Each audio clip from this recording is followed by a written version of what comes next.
कुंवारी से जन्म का धर्म सिद्धांत एक बहुत ही महत्वपूर्ण सिद्धांत है। सर्वप्रथम आइए हम यह देखें कि कैसे पवित्र शास्त्र इस घटना का वर्णन करता है। मरियम के प्रश्न के उत्तर में यह कैसे होगा, स्वर्गदूत जिब्राइल कहता है कि पवित्र आत्मा तुम पर उतरेगा और परम प्रधान की सामर्थ्य तुझ पर छाया करेगी। स्वर्गदूत यूसुफ को मरियम से विवाह करने के लिए न डरने के लिए इन शब्दों के साथ उत्साहित करता है, क्योंकि जो उसके गर्भ में है वह पवित्र आत्मा की ओर से है। मत्ती 1:20। मत्ती कहता है कि कुंवारी पवित्र आत्मा की ओर से गर्भवती पाई गई। गलतियों की पत्री फोर्ट भी कुंवारी से जन्म की शिक्षा देता है। परमेश्वर ने अपने पुत्र को भेजा जो स्त्री से जन्मा।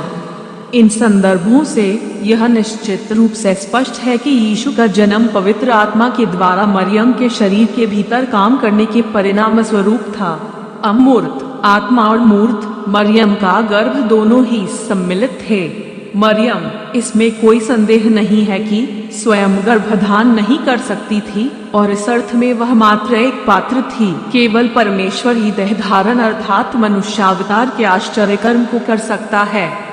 परंतु फिर भी मरियम और यीशु के बीच के ये संबंध यह संकेत देता है कि यीशु सच में मनुष्य नहीं था। पवित्र शास्त्र शिक्षा देता है कि यीशु पूरी तरह से मनुष्य, हमारी ही तरह के एक भौतिक शरीर के साथ था।